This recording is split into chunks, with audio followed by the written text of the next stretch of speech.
The Sacrifice of Alcestis, Chapter 8. Chapter 8. When Admetus was left alone, his heart was in a tumult. He felt the wrath of Apollo like the lash of a whip, and he knew that his anger was just. When he looked back on his life, he was ashamed at the change which long years of prosperity and peace had wrought in him, that much manliness at least was left him.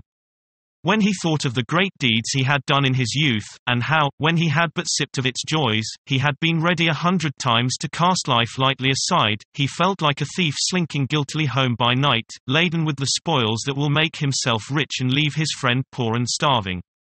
If he took another's life as the price of his own, he felt he would never be able again to look a man straight in the face. And yet he could live his life but once.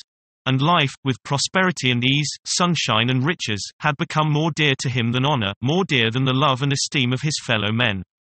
His very deeds of valor had become a snare to entice him to the path of meanness and dishonor, to make him hold another's life as a cheap price to pay for one so great as he.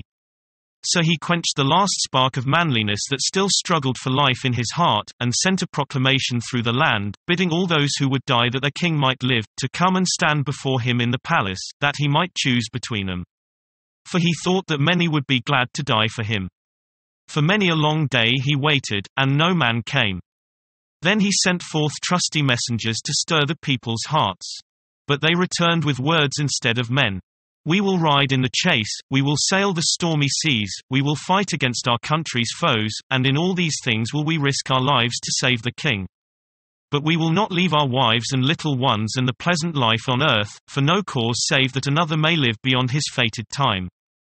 Such were the words of the people. Then Admetus sent for all his household the slaves that had been born and bred within the palace. And they said that they would toil for him all their days, but die for him they would not. For even the life of a slave was better than the endless years of gloom in the kingdom of the dead. Then the heart of Admetus grew bitter within him, and he hated the thought of death more than ever before, when he found that even the meanest life was dear to the hearts of men. In his despair he turned to his aged parents, for he thought within himself, surely one of them will be ready to die for their own son. At best they have not many years of life, and if I die before them they will have no son to bury them and perform the funeral rites and prayers, as only a son can do for his parents. So he went to Pheres his father, and begged that he would die in his place. But his father answered, Dost thou think that because thou lovest the sunlight thy father loves it not? Nay, but in any case death must lay his hand upon thee soon, whilst I am in the prime of life. Because the years that are left me are few, they are none the less sweet. Nevermore in the land of Hades shall I warm my old bones in the sun as I look forth upon the fruitful earth. So the years that are left are doubly dear. Then, when thou comest to die, men will point the finger of scorn at thy grave. Behold the coward, who, though his hair was grey and his limbs were feeble, yet refused to die for his own son. Thy name will be a byword throughout all Hellas. When I am dead it matters little what men shall say of me, said Pheres. May the gods forgive thee for what thou hast said, cried Admetus, and turned away in wrath. For it was a dreadful thing for a Greek to say he cared not what men would think of him when he was dead. Then Admetus went to his mother. But she, no less than his father, clung to life, and refused to die in his stead. Last of all he turned to his wife, Alcestis. From the beginning she had been ready to die for him, for she loved him, and placed his life above her own. But he had said there was no need that she should die and take away half the joy of his life, when another would do as well.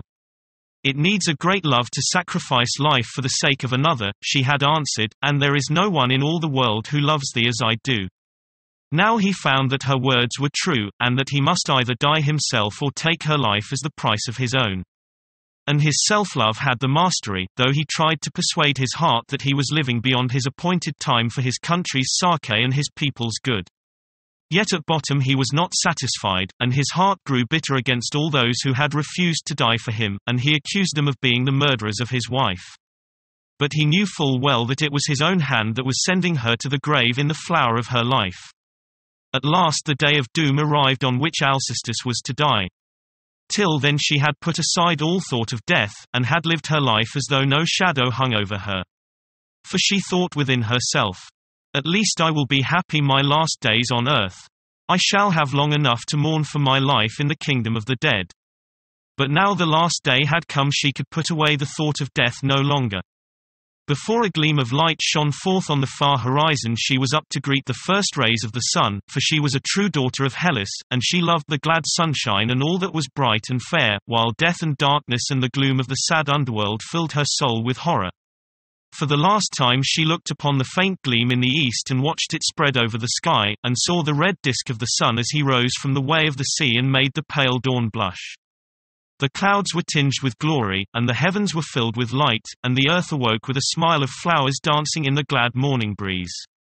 Then she washed in the fresh fountain water, put on her gayest robes, and went and stood before the altar on the hearth, to pray her last prayer on earth. O Lady Goddess! I am going far away across the dark river of death, and for the last time do I make my prayer to thee. Ah, when I am gone, have mercy on my children. Hard are the ways of the world, and they are young to be left without a mother's love. Put forth the right hand of thy pity, Lady, and bring them to a glad old age. Let them not perish, as I must, in the bloom of their life, but give to my son a loving wife, and a noble husband to my daughter, and may they be happy all their days. Then she went through the palace and bade farewell to all the servants. To each one she gave her hand, even to the meanest slave of them all, and spoke kindly to them. And they bathed her hand with their tears, for they loved their mistress, and knew that when she died they would lose a good friend. As she went, the children clung weeping about her skirts, for they, too, knew that she must die. Last of all she went alone to her chamber, for she could endure no more, and she threw herself upon her couch, and wept as though her heart would break. She kissed the pillows and smoothed them tenderly with her hands. Alas, alas! For the happy days on earth, she cried, and happiest of all the years that I have lived here as the wife of Admetus. Farewell, my couch, farewell forever.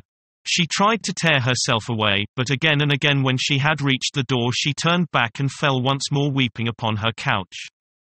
At last she felt the weakness of death creeping over her, and she knew if she did not leave her chamber then, she would leave it nevermore alive. All her tears were spent, and she had no strength left to weep any more. Outside in the great hall Admetus sat with his head upon his hands, weeping for his wife, and cursing the bitterness of his fate. And she went and stood beside him. Take me out into the sunlight, Admetus, she said. The darkness within oppresses me. I can breathe more freely in the air. When he looked at her he was afraid, for she was as pale as death. Gently he raised her in his arms, and placed her on a couch in the portico before the palace. And when she saw the blue sky and the sunshine she smiled. O sun and light of day, she said, and ye dancing, eddying clouds, farewell. O ye gods, have mercy, cried Admetus. My dearest, look up, and leave me not all desolate. But with a cry of fear she started up, and pointed in front. Look, look, the boat of the dead, and the ferryman of souls with his hand upon the pole Charon. He calls, Alcestis, why dost thou tarry? Hasten and come with me. Ah, fate, fate, cruel fate, cried Admetus. He is snatching me away, oh, save me. Down, down to the dark halls of death. Away, let me go. He frowns with his dark gleaming brows. Ah, the dread journey before me. Leave me not, cried Admetus. Lay me down again, said Alcestis, and her voice was scarce more than a whisper. The strength is gone out of my limbs, and darkness creeps over my eyes. My children, where are you? Come here, my little ones, and nestle close beside me. And the children crept silently to her. Then she held out her hand to Admetus. My lord, she said, farewell.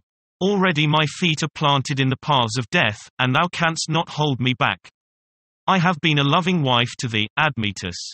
My beauty, my youth, my joy of life. All these I give to thee. Ah, when I am dead, forget me not, for the children Sarke, for these poor little ones promise me. Promise me thou wilt not wed again, for a stepmother's heart would be hard against my children, and they would suffer. Promise me that thou wilt be a father and mother to them in one. I promise, said Admetus. Then into thy hands I give them. Poor little ones, what will you do without me? My son, for thee thy father will ever be a strong tower of defense, and will bring thee up to be a true man. But for thee, little maiden, my heart bleeds. Thou wilt have no mother to dress thee on thy wedding day, or to comfort thee in thy sorrows, when there is no love like a mother's. Be doubly tender with her, Admetus. I will. All that thou sayest I will do, and more also. Not for 1 year only, but all my life long, will I mourn for thee. Forget me not, I pray thee. Prepare a place for me below, that I may be with thee when I come to die. Nay, I will not forget thee. Lay me back now. I can say no more. Gently he laid her back, and knelt down by her side, and all they that stood around bowed their heads in silence, for they knew that death was standing in their midst. At last Admetus looked up.